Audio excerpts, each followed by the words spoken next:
High, hello সবাইকে। তোমরা সবাই কেমন আছো? আমি খুব ভালো আছি। আর তোমাদের সবাইকে ওয়েলকাম করছি আমার একটা নতুন ব্লগে। তো আমরা ৩ জন মিলে চলে এসেছিলাম ফ্যামিলি স্যালনে মানে জাবেদ হাবিবে। তো আমরা ৩ জনেই একটু হেয়ার কাটিং, একটু হেয়ার স্পা আর একটু নিজেদেরকে প্যাম্পার করতে চলে এসেছি।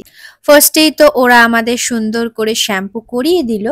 তারপরে মাপায়ের চুলে হালকা একটু ড্যান্ড্রফ দেখা গেছে, সেই জন্য মাপায়ের চুলে একটা স্পাও করাচ্ছি। চুলটা তো কার্লি, একটু স্মুথ হওয়ার জন্য।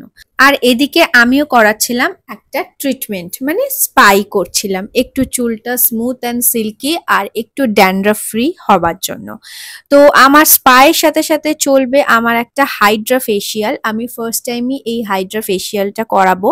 এই যে আমি চলে এসেছিলাম ফেসিয়াল রুমে, এখানে আমি হাইড্রা ফেসিয়াল করিয়েছি, কিন্তু আমি কোনো ক্লিপিংস নিতে পারিনি কারণ আমার চোখ টোক সব বন্ধ ছিল।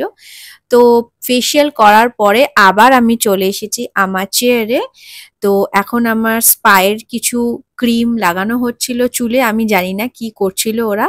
আর এদিকে মাপায়ের একটু হেয়ার কাটিং করাবো। তো ওর হেয়ারটা এখন কতটা কি কাটবে সেগুলো আমাকে জিজ্ঞাসা করছিল, আর আমি পাশে বসে বসেই ওদেরকে বলছিলাম যে ছোট করবে না বেশি, কারণ ও তো ডান্স করে। তো ডান্স করলে চুল ছোট হলে চুল বাঁধতে প্রবলেম হয়।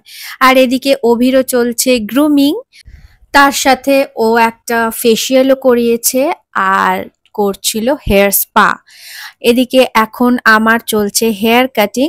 তো আমি বছরে দুবারই চুল কাটি, এক হচ্ছে দুর্গাপুজোর সময় আর একটা বছরের মিডিলে।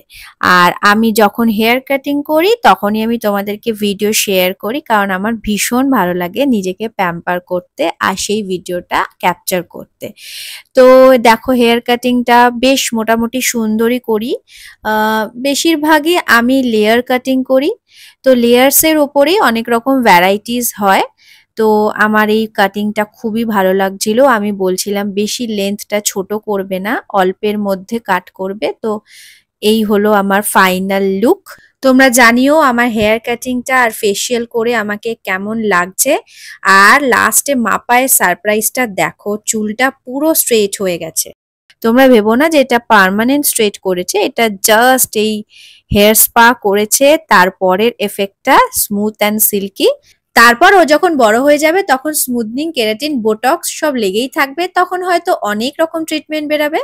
এনিওয়ে টাটা, ভিডিওটা ভালো লাগলে লাইক করে দিও, ফলো করো আর চ্যানেলকেও সাবস্ক্রাইব করো। বাই।